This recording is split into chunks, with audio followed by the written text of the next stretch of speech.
Hey, happy Wednesday. You are on the Heart of Success show, and I'm your host, Larissa Vakulina. I go live every Wednesday at 2 p.m. Adelaide time. And here on this show, I talk about success and I share tools, tips, methods, and motivation and inspiration for you to create success in all areas of your life, and also sharing my own experience and knowledge and research.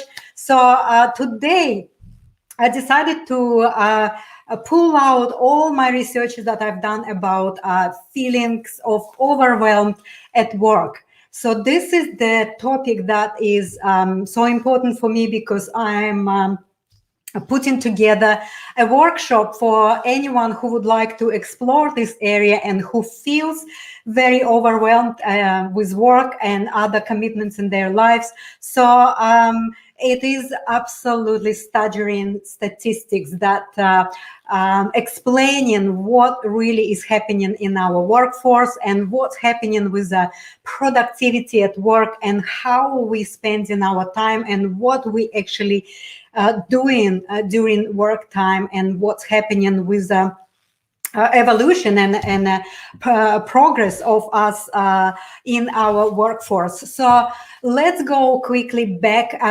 into the 30s, where the economy start to get out of the Great Depression, and the jobs been abundant at that time, and average person was putting about 48 hours of work, solid work time a week.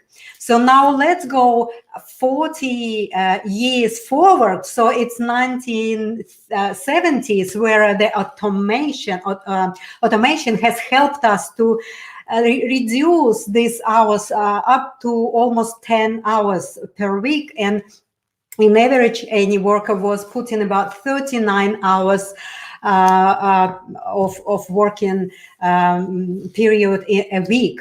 So, what happened next was very funny, right? Like when we're looking at the statistics right now, this downturn trend was actually stopped.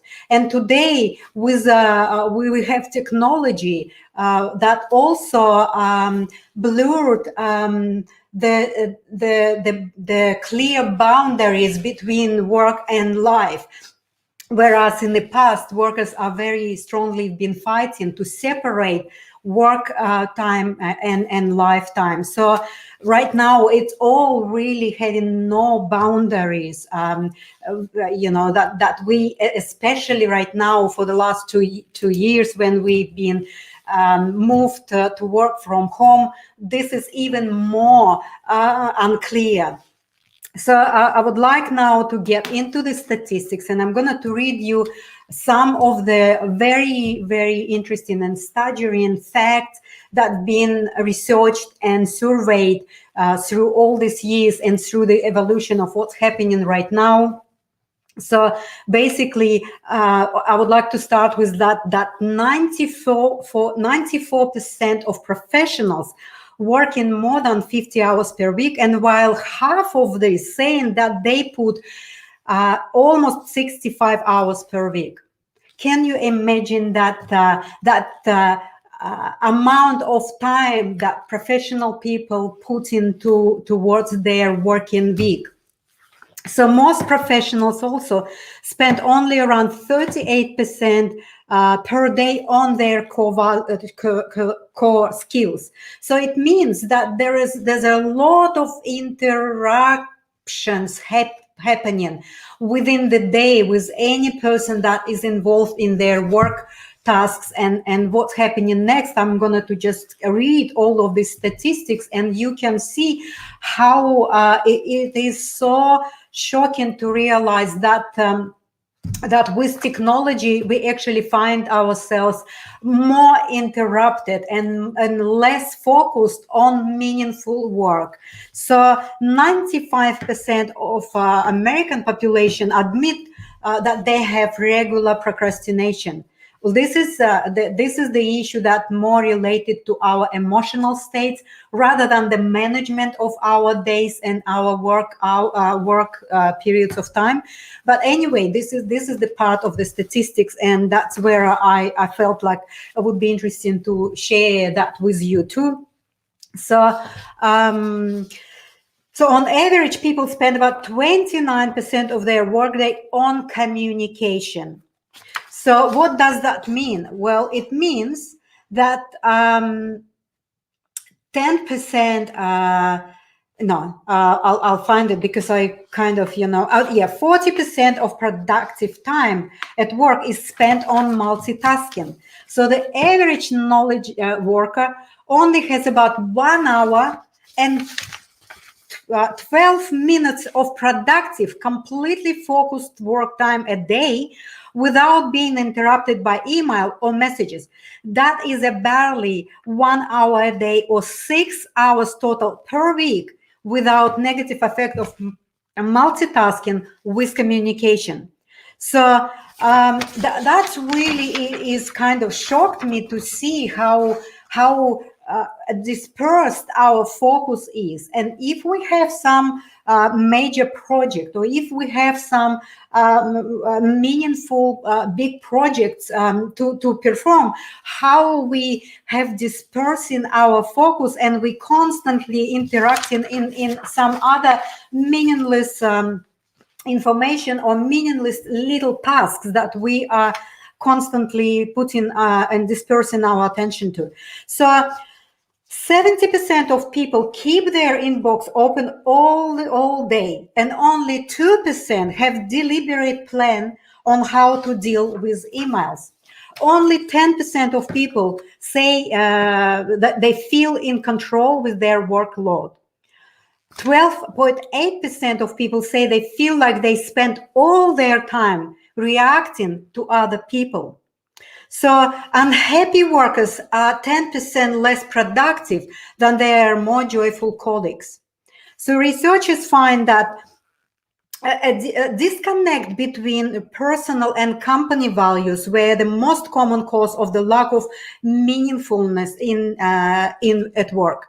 So this is a big area of where we, people go and automatically invest in their time and seems like their effort into the businesses and organizations where their values not connecting to the values of the company. So, but again, that's another issue. Why would you stay with such a business or such a company? Again, that's a personal choice, but I'm just naming you and I'm sharing with you all of this data that really is kind of shocked me, because I was really interested in find out a bit more of how the time that we spend in our daily work period, how it is distributed among different tasks that we perform. So 40% of our productive time is spent on multitasking. On average, 12% of overall emails were people asking you to do things. So here again, we have to be so focused in our own needs and in our own projects so that we know how to say no. I was talking about it on my previous episode, and that's what the statistics is saying, that 12% of overall emails were people asking you to do things. So this is again goes into your emotional stability, into your groundness and your prioritizing and time management skills, so that you can gracefully and respectfully say no to someone, because it's just absolutely overwhelming to even read all of this statistical data that we have in average everywhere. So every additional task or tool you switch to, it's up to 20% of your productivity. Can you just feel what I'm saying here? So every time You jump from one task to another, from one tool to another, and that's what we always doing with all of our social platforms and things. It eats up about 20% of our productivity. So another interesting fact is that most people, or average in all people, spending almost 47% of their working hours thinking about something other than they are currently doing. So can you just feel into this? 47% people, when they actually at work doing something, they think 47% of people thinking about different things, different from what they're doing. So imagine attention, imagine focus, imagine the quality of their attention to what they're doing. So another interesting point is that studies have found that most people multitask during 40% of their day. That's we already discussed. So 15% of your time goes to meetings. And what was interesting that most of the people find that after each meeting, they thinking that I really didn't need to be there. So there's a lot of going on in different cultures of the businesses and companies, where sometimes people spend a lot of time at the meetings, and most of the workers and most of the contributors into the projects found that they feel that they didn't need to be in that particular meetings. So answering emails, messages, IMs, and other communication takes up to additional 25-30% of the day. So some studies saying it can take up to 23 minutes and 15 seconds to return to your original task after being interrupted. So how many times we interrupted by messages, by emails, by all of these things, if we're not really even blocking a particular time for these tasks. So it takes us 23 minutes and 15 seconds to return back to the original task that we've been doing after the interruption. According to Dr. David Meyer, even brief mental block created by shifting between tasks can cost as much as 40% of our productive time. So it's like when I read all of this, I just really was feeling that there's, especially right now in all of these technological advances and all of these grander tasks and grander ideas and things that we have in, by utilizing technology, we advance in one side, but we also have all of this interrupting little things that are taking our focus off and taking our time off, and it takes so long for us to get back into the focus of doing the original task that we actually plan to do. So this is really a very staggering information, and I found it the impulse to share it with you today, because that's what really is happening right now. There's so many people are overwhelmed with their tasks and with all the other things, and working from home is even more overwhelming. So in one hand, some people are saying no, it was increase in their productivity, but some other people reporting that there is obviously more hours spent, less boundary between the work and family time, and so all of these things needs to be considered. And again, we need to learn how we can start to understand all of these things to be able to create for our own work standards and for our own personal unique way of how we can manage overwhelm and how we can help ourselves to actually be aware and mindful about how we distribute our focus and time between our tasks. So the other interesting issue was that another research shows that 29% of people say that they regularly work in the evening and weekends, and while 40% of workers use their work computers after 10 p.m. during the week time.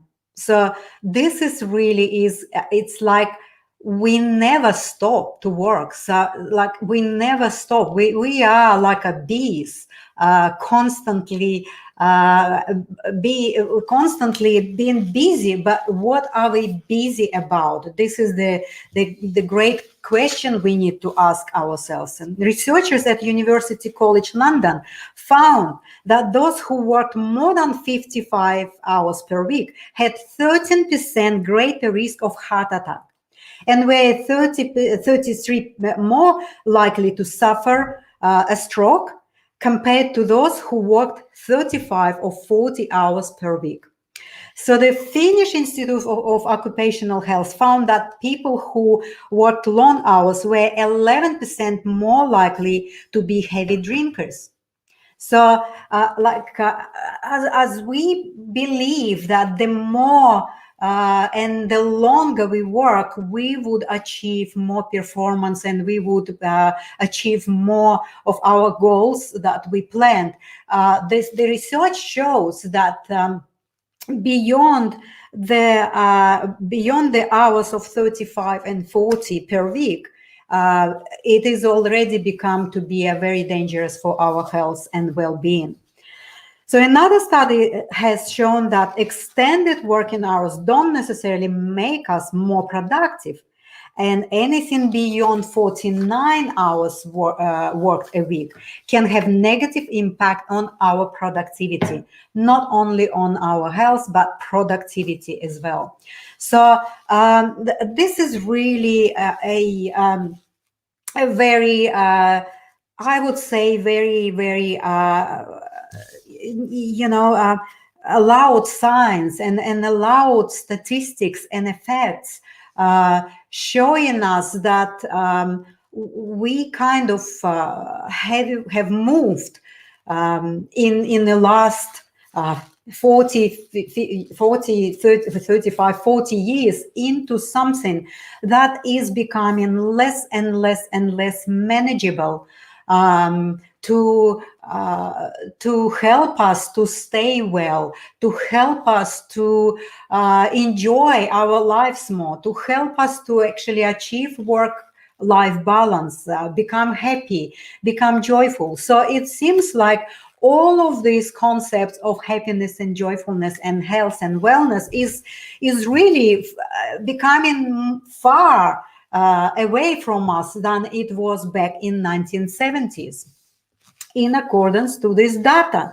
So another thing is that with all this technology, there is a concept that called unpaid digital labor. So this is something that is kind of appeared 10, 15 years ago when your boss asks you to work to just check your email because there's some urgent message come from the client or the supplier, and you already at home, you already relaxed and you want to spend your time at your on your life. In your life, there's an urgent requirement from the boss to check up this urgent email, and then you spend another maybe half an hour or something to deal with that, and no one pays you for this work. So unpaid digital labor. So the workload pressures is the single greatest cause of work-related illness, and it is increasing and increasing and increasing with us using more technological advances that we have right now. So I just shared with you this stuff so that you can start to relate maybe some of these statistical data to how you feel at work and what you do at work and how you use your time and your energy and your focus, how you disperse your tasks within your working hours, and what is really consuming a lot of your time, because it seems like that there's a lot of a lot of things that people not having any awareness or understanding of how their working day is actually going. So understanding where our time goes, and it is the first step to work towards management of the feeling of overwhelm and towards balance. So don't leave it to a chance. And if you feel somehow related to all of this data that I shared with you today, so it's a great time to actually pay attention to it, and it is a sign that we cannot really leave it unattended, because that will then bring burnout, and burnout can bring more stress, and more stress can bring illness, and illness can stop you from working completely. So I have these 3 points today that really I would like to say to you. Don't ignore any signs of overwhelm, and don't think that they're gonna to go away just because you're thinking that way, right? Secondly, you need to start to work towards understanding what are your triggers, where and how your time is spent day after day after day. And thirdly, if you don't know how to actually approach all of these issues of overwhelm, I just invite you to seek help and ask for help, and even like consider the possibility that you maybe even can jump to my workshop that I'm putting together to help you to break through the vicious cycles of your overwhelm, and help you and equip you with the tools and tips to tips. Sorry, I need to just have a. So I'm putting together that workshop, and I actually would like to share with you right now the link that you can actually visit and maybe register yourself for this workshop, because it's only 90 minutes, and it's gonna to go deeper into a few areas of where I believe is really important to visit, in terms of understanding why we feeling overwhelmed with our work, and also it's really your choice. So I think to start to assist yourself, you have all the options and opportunities to really start to look at this area of your life, which is really, really important. At least to spend 90 minutes on the concept of understanding of what it involves with your feelings of overwhelm. That really is something that I would like to share with you on my workshop that is going to be on 26th and 27th of September. And you can register yourself through that link that I'm showing now on the screen. And I would like to get into these comments here. So MJ is here. Thank you so much. Yes, I know. It's like unbelievable of how all these figures and statistical data is having deep research in our work performance and in our feelings of stress and overwhelm. That's just unbelievable. So no wonder they have to put in additional hours. Of course, well, because we try to achieve what we have, and we have our goals. But because, as you could see, we spending about like 40% of our time on multitasking with communication, because we're looking at all our emails and our other messages, and we try to be engaged and answering and things like that. And also, if we spend a lot of time by making all of these meetings that sometimes are really taking a lot of our time, and they're not really productive. So thank you, MJ. I hope that helped you a little bit to understand how being overwhelmed at work is really affecting our performance. And oh my God, it's like 1 hour and 12 minutes. It is actually average for us to left in a day to be fully, deeply focusing and concentrating on our task. All the other time is dispersed for multitasking, emailing, messaging, dealing with all the other stuff, maybe helping other people. And oh my God. So that's all I wanted to tell you today. And yes, I would like to put some music back again. Let me find it. And I will come back again on Wednesday next week at 2 p.m. to share with you some more information on overwhelm, or maybe something else. Maybe we can go and move into a bit more deeper understanding and emotional and psychological